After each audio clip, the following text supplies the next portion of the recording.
Alrighty, looks like we are live. Welcome everyone to another Properties and Beers. You know what?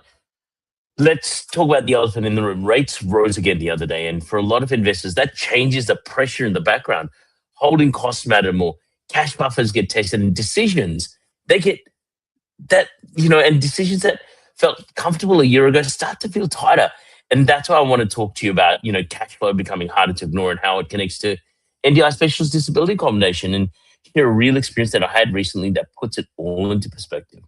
All right. Welcome, everyone. If you're just jumping in now, come say hello in the comments. For those that don't know me, my name is Gaurav Gupta, CEO and founder of Ethical Property Investments. We work with everyday Aussies, just people just like you and me, to invest in ethical, high cash flow housing, homes that genuinely do good for residents and still hold up as long term investments. Quick note before we get into it, we actually ran this live stream last week, but the sound didn't get to make it through properly. So we're doing it properly. And again, this time I'll be doing it from India, from New Delhi, right?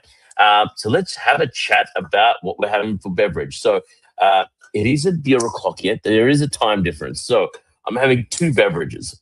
One, because those that don't know, I'm just recovering from dengue fever. I've got some coconut water, which really helps out with this dengue fever. But also, I need some energy because it's lunchtime. It's almost morning. So this is for those that aren't aware. Thumbs up. My favorite, cola drink. They brought out a sugar-free version that has extra caffeine. So let's give this a go.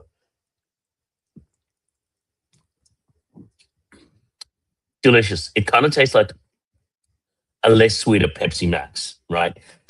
So I wanted to start with the latest RBA decision and what that means for investors. Something something that I was looking at actually came up during the handover of my own SDA property a few days ago. And I finally want to talk about what happens when an SDA property is completed. But before that, let's start with the rate decision. The RBA lifted rates again, and that sucks, my friends. They took the cash rate to 3.85.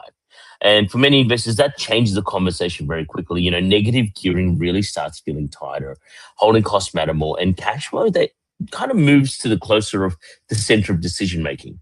And what used to feel manageable on paper can start feeling uncomfortable in real life. And this, my friends, is where I've noticed a shift in the questions that people are asking. It's less about growth stories and more about sustainability. People are saying, people come to me, hey, I've got lower borrowing capacity, or I've got, I don't want to talk about growth so much. I want something that's going to take care of the property. People want to know how investment's going to behave when rates moves, and and how it's going to hold up when rates do rise, and whether it adds to the pressure or removes it. And I think that's key, right? I'm going to repeat that again because it's so powerful. Does your property add to the pressure or remove it?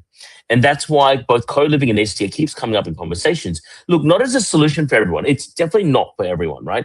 But it's a cash flow strategy that works in very specific circumstances for very specific investors.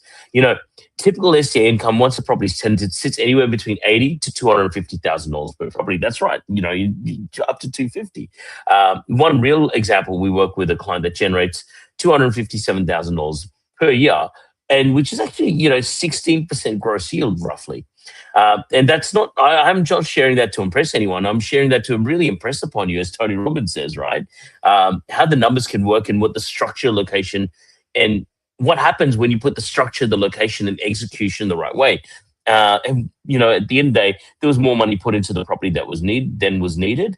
People are worried about capital value, but hey, this particular investor was worried more about cash flow, and that's what mattered, his suitability, right? And I'll be sharing something pretty cool later on. By the way, if you're watching, come say hi, drop me a line. I'm watching all the comments there.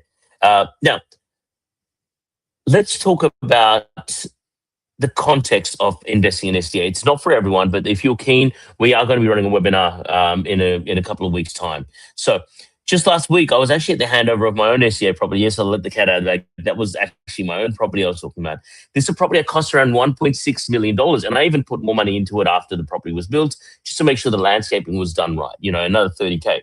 So I believe here's the thing, right? Part of what we do at Ethical Property Investments is that I believe that if you believe in something enough to recommend it, you should be willing to invest in it yourself. And that's always been my view.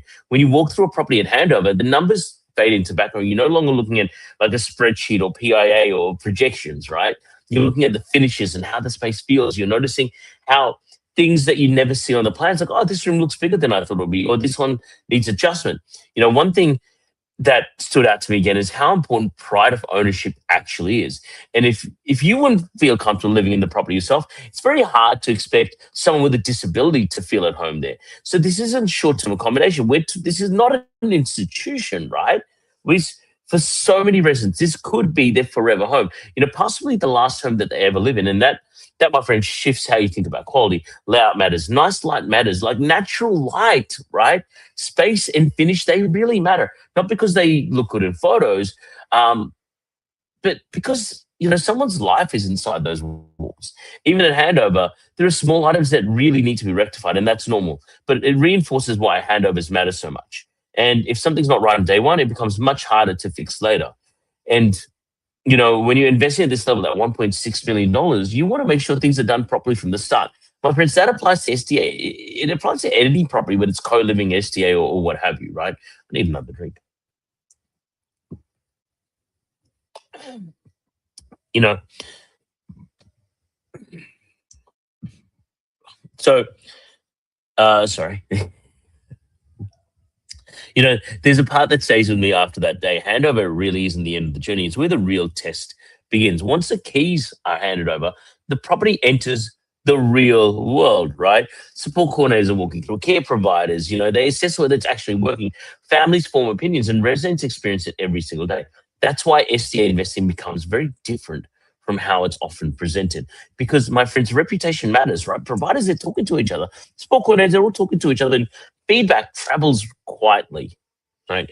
If a property feels awkward, overly clinical, or poorly finished, or even worse, in the wrong location. And location, my friends, it's a real estate adage. Demand doesn't just disappear overnight. It slowly weakens. And over time, these properties become really much harder to place, harder to keep occupied, and harder to rely on. The real question investors should be asking isn't whether a property will get approved, it's whether people choose to live in it for 5 years from now. And, as an investor, are you willing to hold on to the asset, potentially vacant for months? And that's why quality and livability, I believe we're talking about more than just ethical considerations. Quality and livability are the considerations, and they're often overlooked when SCA is discussed too quickly. So here's the thing. We are running our next session on SDA, and it's called the NDI's SDA Reality Check on Tuesday, February 19th. That's right. We're hosting a live webinar called the NDI's SDA Reality Check. And guess what? I'm actually going to be holding it in that very house. I'm going to be holding it in a live SDA house that's, got the tenants ready to come in. We're just waiting for registration of that property. And it's here for clarity. SDA isn't for everyone, and it shouldn't be treated like it is, right? But in this session, we're going to walk through where SDA generally works, where it doesn't work, and what risks to be aware of, and what needs to be planned for SDA to actually work long term. And we're going to talk about how income's structured, how cash flow behaves, and even when rates move up, right, you're less impacted. You're still impacted, right? Let's be honest. These rate hikes hurt, and they suck, right? Let's talk about how do we lessen the impact, and that's what we need to do about preparing before even considering SDA. So if you're feeling the pressure of rising rates, or you're simply assessing your portfolio in a high cost environment, this session might help you think more clearly. And we're going to have some other non-SDA options there as well. So if you find you'll find the rego link in the comment. And if tonight's conversation resonates, I'd strongly encourage you to attend. And, I'll leave it there for tonight, but got to finish this thumbs up, right? Before you jump up, one quick reminder.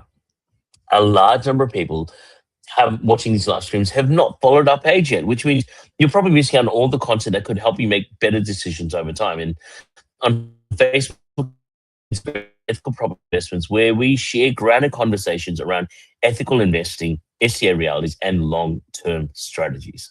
Now, my friends, if this topic's been useful, hit follow so the discussion shop on your feed. You don't want to miss out what's coming next. And thanks for spending time with me tonight. I really appreciate you. And if the event about the NDI's SDA reality check sounds relevant, register through the link, and I'll see you on Tuesday. Do good, make money. Thanks, guys. Cheers.